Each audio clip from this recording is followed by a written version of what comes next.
أعوذ بالله من الشيطان الرجيم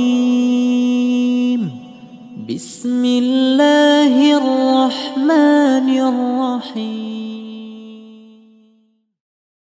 அஸ்ஸலாமு அலைக்கும் வரஹ்மத்துல்லாஹி வபரகாத்துஹு. அல்ஹம்துலில்லாஹ். இன்னொரு தலைப்போடு உங்களை சந்திக்கிறதுல ரொம்ப சந்தோஷம். இப்போ நம்ம பார்க்க போகிற தலைப்பு என்னென்னா, இன்றைய காலகட்டத்தில் ரொம்ப தேவைப்படுற ஒரு தலைப்பு, பிரச்சனைகளுக்கான தீர்வு. நம்ம போன வருட ரமலான் சீரீஸில் நம்ம பிரச்சனையை பற்றிலாம் நிறைய பார்த்தோம். அதை போய் நீங்கள் வீடியோ போய் கண்டிப்பாக பாருங்கள், உங்களுக்கு ரொம்ப பயனுள்ளதாக இருக்கும் இன்ஷா அல்லாஹ். இப்போ பிரச்சனையை பற்றி என்ன பார்க்க போகிறோம்? நிச்சயமாக பிரச்சனை எல்லார் லைஃப்லையும் இருக்க தான் செய்யுது. அதை எப்படி கையாளணும் அப்படின்னா, ஒரு ஸ்மால் டிப் தான், ஒன்றுமே கிடையாது.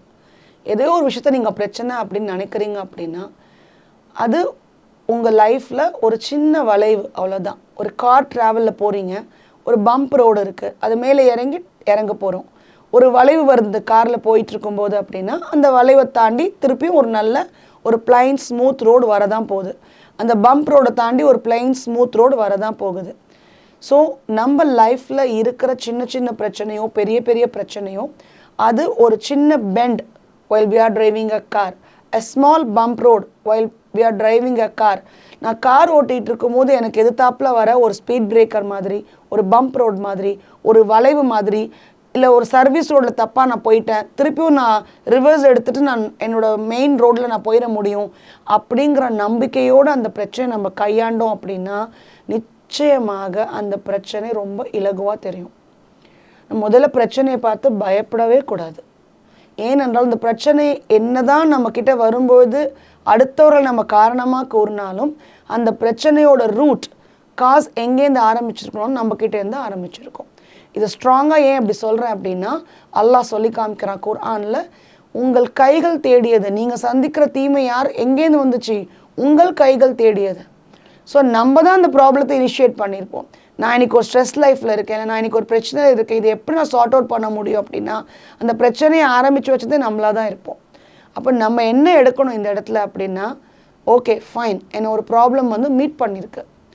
ஸோ நான் ட்ரைவ் பண்ணும்போது ஒரு ரோட்டில் நிறைய அப்டக்கல்ஸ் என் லைஃப்பில் இருக்கும். அதுக்காக நான் டிரைவிங்கை குவிட் பண்ணிவிட்டு இறங்கி குதிக்க மாட்டேன். அந்த டிரைவிங்கை நான் எப்படி ஸ்மார்ட்டாக கண்டினியூ பண்ணணுன்னு தான் பார்ப்பேன். அந்த மாதிரி ஒரு அப்டக்கல் தான் இந்த ப்ராப்ளம். இந்த ப்ராப்ளத்தை நான் ஈஸியாக க்ராஸ் பண்ணிவிடுவேன். இது ஒரு வளைவு மாதிரி என் வாழ்க்கையில், ஒரு சின்ன பெண்ட், அவ்வளோதான். இந்த பெண்டை தாண்டிட்டா என் வாழ்க்கை ரொம்ப ஸ்மூத்தாக இருக்கும். திருப்பி ஒரு பெண்டு கூட வரலாம், ஆனால் அந்த பெண்டை தாண்டிட முடியுங்கிற நம்பிக்கை நமக்குள்ளே இருக்கணும். அந்த நம்பிக்கை எங்கேருந்து வரணும் அப்படின்னா, நம்ம படைச்ச ரப்புக்கிட்டேருந்து நமக்கு அது வரும்.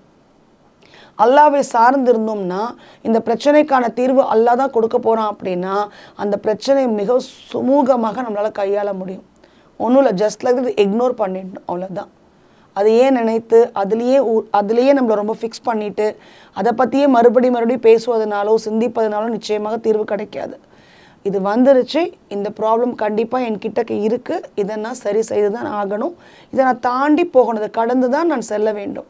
ஏனென்றால் எல்லா பிரச்சனைக்கும் ஒரு தீர்வு இருக்குது. எந்த ஒரு நோயும் நிவாரணம் இல்லாமல் இந்த உலகத்துக்கு அனுப்பப்படலை. எந்த ஒரு காரியமும் அதற்கு சொல்யூஷன் இல்லாமல் இந்த பூமிக்கு அனுப்பப்படலை. அப்படி இந்த அகிலத்தின் அதிபதியாக அல்லாஹ்வை வணங்கக்கூடிய நாம் ஒரு இறை நம்பிக்கையாளர்களாக நமக்கு வரக்கூடிய பிரச்சனைகளை ஒரு சிறிய வளைவாக, என் வாழ்க்கையில் ஏற்படுத்தப்பட்ட சின்ன வளைவு, அந்த வளைவை நான் ஈஸியாக சரி செஞ்சிட முடியும் அல்லாஹ்வின் உதவியை கொண்டு அப்படிங்கிற நம்பிக்கையோட இன்ஷா அல்லாஹ் இனிவரும் காலங்களில் நாம் பிரச்சனைகளை கையாள வேண்டும். அல்லாஹ்வின் உதவி சமீபத்தில் தான் இருக்குன்னு அல்லாஹ் குர்ஆனில் சொல்லி காமிக்கிறான். அல்லாஹ்வுடைய உதவி நம்ம அனைவருக்கும் கிடைக்க வேண்டும் என்று பிரார்த்தித்தவளாக எனது உரையை நான் முடிக்கிறேன். வாஹிர் தவனா அல்ஹம்துலில்லாஹி ரப்பில் ஆலமீன். அஸ்ஸலாமு அலைக்கும் ரஹ்மத்துல்லாஹி வபரகாத்துஹு.